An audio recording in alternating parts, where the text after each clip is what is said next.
بندہ قادر کا بھی قادر بھی ہے عبد القادر. اب عبد القادر قادر کیسے ہے؟ غوث اعظم سرکار کے گھر میں مہمان آئے ہوئے تھے. غوث پاک نے اپنے خادموں سے کہا دسترخوان لگا دو. جب دسترخوان لگ گیا نا تو حضور غوث پاک فرماتے ہیں اپنے خادموں سے کہ کھانا لگاؤ.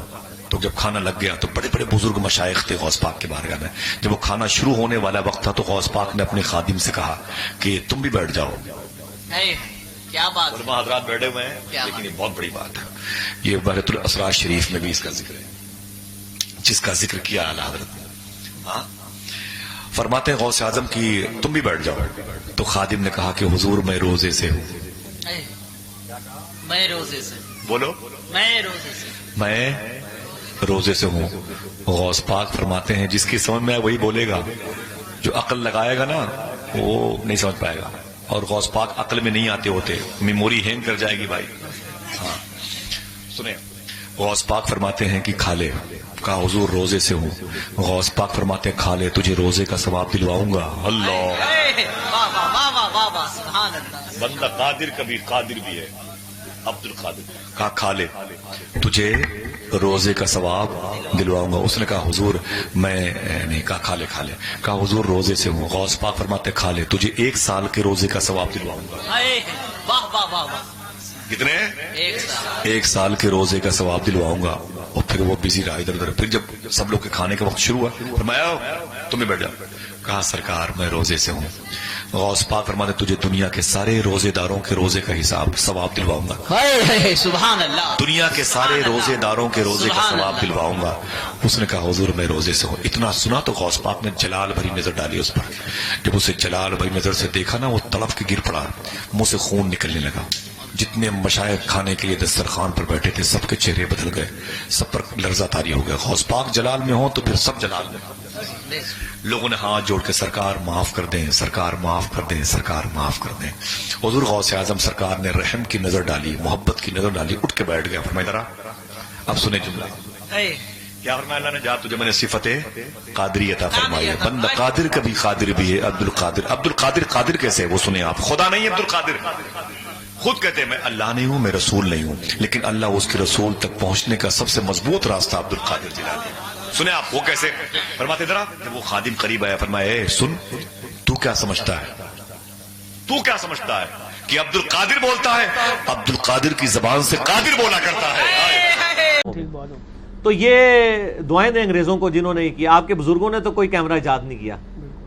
سر یہ بزرگوں نے کیا کیا ہے؟ نگاہیں مارتے رہے ہیں، وہ بھی کچھ نہیں کیا. نگاہیں مار کے بھی ٹھیک ہے نا، مار کے کام خراب کر دیا. پتہ نہیں مارتے نہیں. وہ میں ابھی وہ ایک دعوت اسلامی والوں نے کتاب چھاپی ہے کرامات غوث اعظم شیخ عبد القادر جیلانی. اس میں لکھا ہے کہ ایک مرید تھا تو وہ اس نے نا ان کی وہ جو لوٹا تھا نا اس کی ٹوٹی قبلہ رخ نہیں رکھی ہوئی تھی تو کو کتنے پہنچ دے جائے. تو وضو کروا کے اس نے لوٹا ایسے ہی رکھ دیتا. بیچارے کو مطلب غلطی ہوگی. انہیں جناب ایک نگاہ ماری تو مرید جلال کتاب نہ لاتے ہوئے جہاں بحق ہو گیا. یہ لکھا ہوا ہے. اچھا اور یہ اسی سے لیا نا. اور یہ کتاب ہے بہجت الاسرار. بہجت الاسرار جو ہے نا ایک انسائکلوپیڈیا شیخ عبد القادر جیلانی کی کرامات کا، اسی سے یہ نقل کیا ہوا ہے. اچھا کہتے ہیں جناب پھر انہوں نے ایک نگاہ لوٹے کی طرف ماری اس کی ٹوٹی سی. میں کہ یار وہ پہلی لوٹے تھے مار دیتے مسئلہ ہی حل ہوتا بندہ بچ جاتا. جھوٹ ہے. یعنی یہ ہم مذاق شیخ عبد القادر جیلانی کا نہیں اڑا رہے، ان کی طرف جھوٹ منسوب بالکل. اسی طرح ان کی طرف انہوں نے جھوٹ منسوب کیا کہ انہوں نے کہا ہے میں مشرق میں ہوں. یہ بہجت الاسرار میں لکھا ہے میں مشرق میں ہوں اور میرا مرید مغرب میں ہو، اس کا ستر کھل جائے تو میں اس کا ستر ڈھانپ دوں گا. تو میں نے اس پہ ان کو کہا تھا کہ یار اگر آپ اتنے کانفیڈنٹ ہیں ٹھیک ہے جی آپ کانفرنسز کراتے ہیں شیخ عبد القادر جیلانی کے نام کے اوپر. آپ اگر اتنے کانفیڈنٹ ہیں کہ میں سچا قادری ہوں، سچا قادری ہوئے گا جو پائی جی میڈیا دے کیمرے سامنے لوائے اور پھر کہ جی یا شیخ عبد القادر جیلانی اور نال ہی اپنی تہمت کھول دے تو وہ آگے. ویسے میرا مشورہ یہ کرنے سے پہلے آپ انڈر ویئر پہن لیجئے گا کیونکہ مجھے 100% یقین ہے کہ آپ جو ہے آپ کو بے عزتی کا سامنا کرنا پڑے گا. جب ہم یہ مذاق اڑاتے ہیں یہ کہتے ہیں بزرگوں کا مذاق اڑا رہے ہیں. ہم بزرگوں کا نہیں اڑا رہے ہیں، بزرگوں کا مذاق آپ نے اڑوایا ہے. ہم نہیں کہتے کہ انہوں نے یہ باتیں کہی ہیں. اور یہاں پر میں صرف اصلاح عقیدہ کے لیے کسی کو اٹیک کرنا مقصد نہیں ہے، صرف لوگوں کے دماغ کھولنے کے لیے میں بات کروں گا کہ جن لوگوں کے یہ دعوے ہیں اپنے بزرگوں کے بارے میں کہ وہ ایک نگاہ مار کے جو ہے وہ دنیا زیر و زبر کر دیتے ہیں، ان بزرگوں نے کب ہمارے کام آنا ہے کہ ہمارے محبوب صلی اللہ علیہ وآلہ وسلم کی عزت سٹیک پہ لگائی ہوئی ہے ان کافروں نے، یہ ایک نگاہ مار کے یوٹیوب سے ایک ویڈیو ڈیلیٹ کر کے بتا دیں۔ خود ان بزرگوں کی اپنی کتابوں میں کتنی گستاخانہ عبارتیں ہیں جو میں اکثر ہائی لائٹ کرتا رہتا ہوں۔ میرا مسئلہ نمبر 71B ہے، انڈیا اور پاکستان کے بزرگوں کی 19 گستاخانہ عبارات کا تحقیقی جائزہ۔ وہ کتابیں کشف المحجوب ہو، حشت بہشت ہو، اسی طریقے سے ملفوظات اعلی حضرت ہو، حفظ الایمان ہو، اس قسم کی کئی کتابیں جن کے میں نے حوالے دیے ہیں، یہ تو آج تک چھپ رہی ہیں، ان پہ کوئی نگاہ مار کے ان عبارتوں کو غائب نہیں کرتا، کوئی بزرگ نگاہ مار کے جو ہے وہ یوٹیوب سے ویڈیوز ڈیلیٹ نہیں کرواتا۔ تو اس کا مطلب ہے کہ میں پھر پنجابی میں بولوں گا، میرا غصہ اسی وقت ٹھنڈا ہوتا ہے جب آپ پنجابی میں یہ خدا دا نا جے کہانیاں کرانیاں بند کرو ان قوم نو، اتنے 100 سال تو کہانیاں کروا رہے ہو، کچھ بھی نہیں ہونے کا میرے بھائی۔ میں کہتا ہوں جی ایسی بزرگی پہ لعنت ہے کہ کسی شخص کے اوپر بزرگی ہے اور نبی علیہ السلام کے مبارک خاکے بن رہے ہیں، فلمیں چڑھ رہی ہیں یوٹیوب پہ، وہ ایک نگاہ مار کے یہ نہیں کرتا، وہ جی فلاں بزرگ تھے ایک نگاہ مارتے تھے تو یہ کر دیتے تھے تو وہ کر دیتے تھے، تو وہ سب کچھ جھوٹ تھا، کچھ بھی نہیں ہوتا، یہ سارے مل کے بھی کچھ نہیں کر سکتے جب تک کہ ہم ایک کاؤنٹر نیریٹو جوابی بیانیاں ان کے سامنے لے کر نہیں آتے علمی طریقے سے۔ اب اس میں یہ رہا وسوسہ کہ اللہ تعالیٰ یوٹیوب سے کیوں نہیں یہ ویڈیوز ڈیلیٹ کروا دیتا، تو بھائی اللہ کا کہیں دعویٰ ہی نہیں ہے، یہ دعوے تو آپ کے بزرگوں نے کیے تھے نگاہ مارنے والے۔ دیکھیں یزید نے خانہ کعبے کی اینٹ سے اینٹ بجا دی، حجاج ابن یوسف نے خانہ کعبے کی اینٹ سے اینٹ بجا دی، بخاری مسلم میں حدیث موجود ہیں، صحیح بخاری میں ہے قرب قیامت میں ایک پتلی ٹانگوں والا حبشی خانہ کعبے کی اینٹ سے اینٹ بجا دے گا۔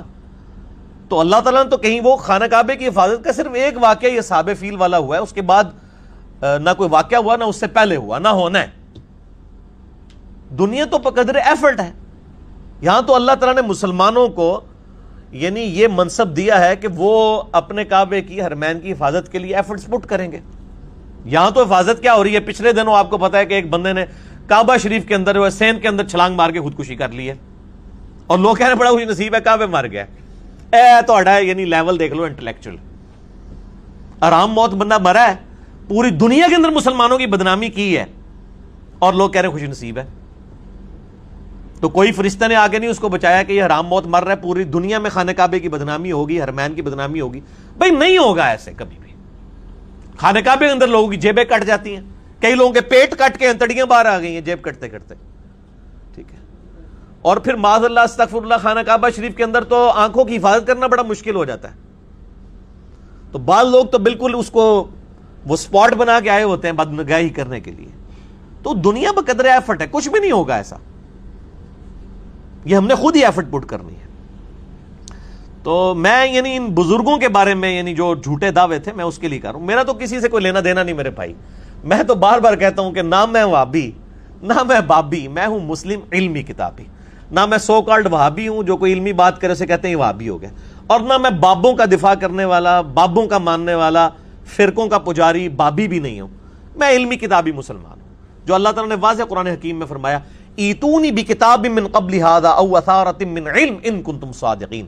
اے محبوب صلی اللہ علیہ وآلہ وسلم، یہ اگر آپ سے بحث کرتے ہیں، قرآن کو نہیں مانتے، تو ان سے فرمائیے اس قرآن کے نزول سے پہلے اگر کوئی کتاب ہو چلو وہ لے آؤ، یا انبیاء اکرام کے علم کے آثار چلتے آ رہے ہوں وہ لے آؤ، دلائل کے ساتھ علمی کتابی بات کرو اگر تم سچے ہو۔ تو علمی کتابی باتیں ہونی چاہیے بجائے جذباتی ڈاکٹرائن کے۔